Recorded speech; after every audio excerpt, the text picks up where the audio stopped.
All right, shalom, shalom. First and foremost, like always, before we start, we want to start off by giving all praise, all honor, and all glory to Yahweh, Ba'ashem Yahushai, Ba'ashem Chafadash. Double honors to the apostles and elders of your Bluestone, G. Messer, who well, and touch this truth. Peace and salutations being to you fellow Akim, your brothers that are also pushing out this word, the true faith and sincerity. All right, we are the Hebrew Israelites. We come in week in and week out to prophesy the downfall of America, and as well as to wake up our people. All right, the true biblical Israelites of the Bible. All right, you so-called blacks, Hispanics, and Native Americans. All right, those being the true children of God according to the Bible. All right, according to prophecy. All right, so we must start with that Revelation 19 verse 10. And I fell at his feet to worship him, and he said unto me, See thou do it not. I am thy fellow servant and of thy brethren that have the testimony of Yahushai. Worship the Most High, for the testimony of Yahushai is the spirit of prophecy. Yeah, that's right, man. All right, and we're becoming the same spirit. All right, the spirit of prophecy, the spirit in which what the son of the only begotten, also like the only begotten of the Most High, Yahushai. All right, he is the essence of the Bible. All right, he comes, that's him, his presence, his essence, the spirit of prophecy, the things that hasn't surely become yet. All right, things that are soon to come. All right, according to the Bible. All right, and guess what? We speak of those. We speak of those things because what? We're the messengers of the Most High. All right. We can get that sweet Bible. This is 1 Thessalonians chapter 5, verse 1. It says, But of the times and seasons, brethren, ye have no need that I write unto you. For yourselves know perfectly that the day of the Lord so cometh as a thief in the night. Yeah, right. So what, brethren, or Akim, all right, essentially we know what time it is. All right. We're not in the darkness as the rest of the multitude of the people. We can actually tell you and what's actually happening and what's to come in the current events. All right. If someone comes up and asks us, where are we at this point? You know, in what season are we in? You know, is this a current empire going down? And we actually, guess what? We actually have answers for you. All right. We can actually tell you by these context clues or prophecies. We actually can tell you in what time we're in and what's soon to come. All right. And what's going to befall a certain group of people.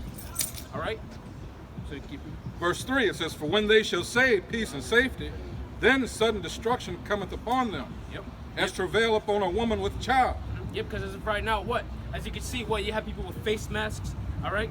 Having, what was it, the 6 feet apart rule, all right? And as we know it, we're in the midst of a pandemic, as anyone should know, all right? The COVID-19. And it's crazy because just recently you had, I think it was like 2 or 1 week ago, you had Wuhan celebrating their, having a good old celebration because their lockdown has been lifted, all right? And the thing is, just recently you had another city over there in China recently come again into lockdown, all right? So that whole celebration, that whole mirth of the land, that was already quick and gone for those Moabites, all right? And they shall not escape. Verse 4, But ye, brethren, are not in darkness, that day should overtake you as a thief. Ye are all the children of light and the children of the day. This is 1 Thessalonians chapter 5, verse 4. But ye, brethren, are not in darkness, that day should overtake you as a thief. Yeah, right, because we're actually watching the signs of the times. So meaning what? If we're actually keeping track of what's going on in the scriptures, that day of the Lord, the great return of Hamashiach Yahushai, or who the world ignorantly calls Jesus Christ, when he returns, it's not going to come to us by surprise, as the rest of the people. Or as these rest of the people don't even know what's going on. They got their head up there, you know what. All right, but guess what? We're actually being circumspect, meaning what? We see all sides. We're actually, the discerner of times. That's actually what seer means, to see something before. All right, to actually see it, to envision it. And what we see that vision according to the scriptures. All right, so the thing is, as we mentioned before, as a prophet of Yahweh Hashem Yahushai, we ought to what? Raise up the trumpet. All right, we ought to lift up our voice, loud and proud, so to speak, unto our people and let them know what's what. You know, we can't leave our people. The Lord didn't leave our people without no answers. All right, He didn't leave us. He didn't forsaken us, so to speak. All right, and that's what we're out here to do, to fish for the elect. All right, which is the chosen few. All right, out of the nation of Israel, which is destined to receive salvation and mercy, as well as the 1/3 out of the nation of Israel. All right, that's who we've come to, and that's who we've come to tell of these good news, and as well as to tell you of current events. All right, and the sayings that the Most High has told us via the Bible. All right? Habakkuk 2, verse 1. I will stand upon my watch and set me upon the tower, and will watch to see what he will say unto me, and what I shall answer when I am approved. Yep. And guess what? Yeah, and guess what? It mentions what? The towers, right? Because even in the ancient world, when in ancient world cities, so you had what? High towers for what? For the watchmen of the city, all right, to see of incoming enemies, all right, to see anything that seems out of the ordinary. Because what? They were being vigilant for that city, for the protection of that city, and that's what we're doing spiritually. We're out here. What for whom? For what nation? The nation of Israel, and the sign that you see before you. All right, we're out here to tell them of the upcoming perils. All right, whether it be the enemy Esau, Edom, the so-called white man, coming down with his inventions. All right, I remember just recently you had in D.C. right here in this the head of Babylon. You recently had a few contractors setting up something called what was it? Contact tracers. All right, which essentially is what they're doing right now as we speak. All right, gathering people up and hiring people just for the sake of literally tracing people up, you know, and using this virus, this crisis, as to their advantage, you know. And you best believe they're gonna have what? Apple, who else? Google, or other the other ABC companies are gathered together to literally have a conjunction system to literally trace people and say that, oh, you've been in 5 feet within someone at a nearest supermarket, all right, who supposedly had contact with COVID-19. You know, so you're under suspicion. Therefore, we have the right to interrogate your butt, you know, and supposedly take you out of your houses. All right, not caring what law, there's no respect to persons when it comes to this. All right, and that's what Esau Edom is preparing to do. All right, the plan of the elites. All right, to bring forth this new system. All right, to bring forth that new the new world order. Of course, we're talking about what? The mark of the beast. This is slowly but surely leading up to that. All right, the implementation of the microchip. All right. And the thing is, it's this exact system that's perfect. It's a perfect opportunity for Esau to what? To just pull a sneaky on you and have that microchip being presented to you, you know, as a way of convenience. If they're already doing this just for DC only, that it's for sure as hell going to be set up in the rest of the 50 states. You know? Verse 2, and the Lord answered me and said, write the vision and make it plain upon tables, that he may run that readeth it. For the vision is yet for an appointed time, but at the end it shall speak and not lie. Though it tarry, wait for it, because it will surely come, it will not tarry. Yep, it will surely come, it will not tarry. All right? Meaning it's what? We're not going to wait as much time as we thought we were. All right? And it just mentioned the appointed time. Okay? Because there was a point in time in history where you had our forefathers, not even talking about the apostles, but even in modern day times, even back in the 1960s, even the elders before them and the apostles before them, all right? They've been waiting for this day, this appointed time, where we actually see prophecies popping off like it's nothing, you know? Like the Apostle Rakah says, popping off like popcorn, all right? In alluding to that analogy, we should have buckets of popcorn right now, you know? Because things are just popping off like crazy. I remember when we saw that the disease originate over there in Wuhan. All right, for sure. At first we thought, oh wow, the Lord's judging these Moabites. And then a couple months later, next thing you know, it's in the States. At first it was memes to people. You know, it was just comedy to people. All right, but now it's in front of your face. Now you still have people making jokes about it, but even then, you best believe Esau got these people in a handbasket. All right. They got them in total fear, still abiding by the laws and having face masks. Even though that's not even a mandatory law, a mandatory rule made by Esau yet, you know. And we're out here, you know, maskless, so to speak. All right, still preaching the word, and that shows you that we're out here with wisdom. And that's what we're fighting and hoping to pray for, you know, to be persecuted not for disobeying the laws, but for preaching the word. Because even the word enough brings enough infamy, so to speak, you know. This is Ezekiel chapter 33, verse 33. It says, and when this cometh to pass, lo, it will come, then shall they know that a prophet hath been among them. This is Ezekiel chapter 33, verse 33. It says, and when this cometh to pass, lo, it will come, Then shall they know that a prophet hath been among them. Then you're gonna know he was correct. Then you're gonna know, wow, he knew what he was talking about, and you're damn right about that. We do know what we're talking about. We brought it out in the beginning. The spirit of prophecy, the spirit of Hamashiach Yahushua, the spirit that he's coming with. We're in that exact same spirit, right? And for sure, we know what the hell we're talking about. Of course, with confidence and with faith, all right. And it said that what we're gonna know, that they're gonna know that a prophet has been among them.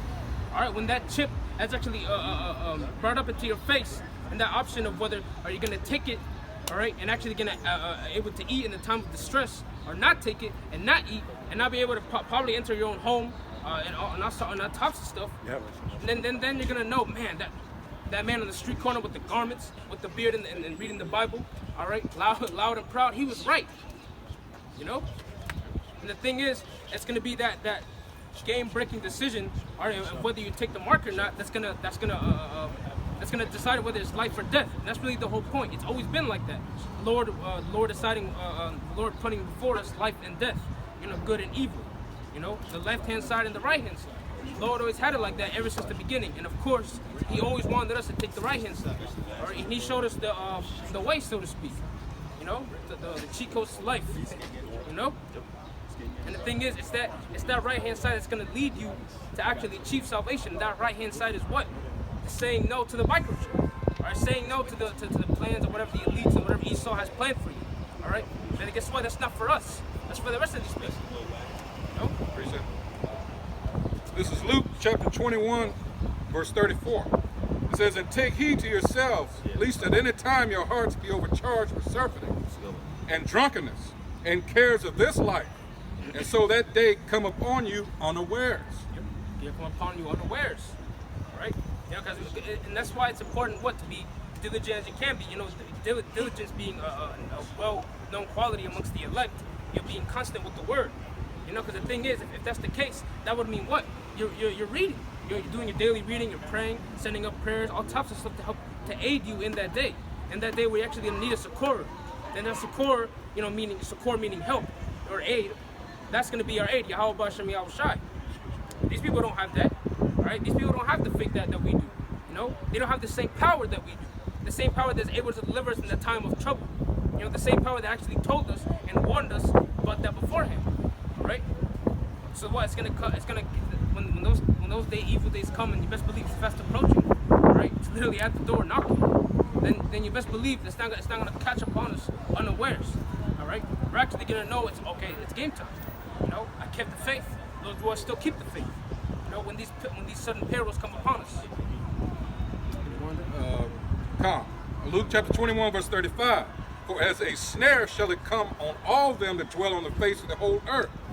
Watch ye therefore and pray always, that ye may be accounted worthy to escape all these things that shall come to pass, and to stand before the Son of Man." And to stand before the Son of Man, meaning what? The final reward. All right, you've done your part. You kept the faith. That's why when you read in Romans 15:4, it mentions what? The things were in the aforetimes written for our learning. We look back and read about our forefathers, Ezekiel, Daniel, Isaiah, Jeremiah. They kept the faith. They had the knowledge, wisdom, and understanding. Isaiah 33:6. They had the knowledge, wisdom, and understanding, and what? That was their stability in their time of peril. That was their stability. That's what kept them stable in time of trouble. The knowledge and wisdom and understanding of the Heavenly Father. All right, Yahweh B'Shem Yahushai. And guess what? When you go into that Hebrew word stability, I know the brother Shemaiah likes to go into it a lot. It literally means, the word there is amawanah, which is faith.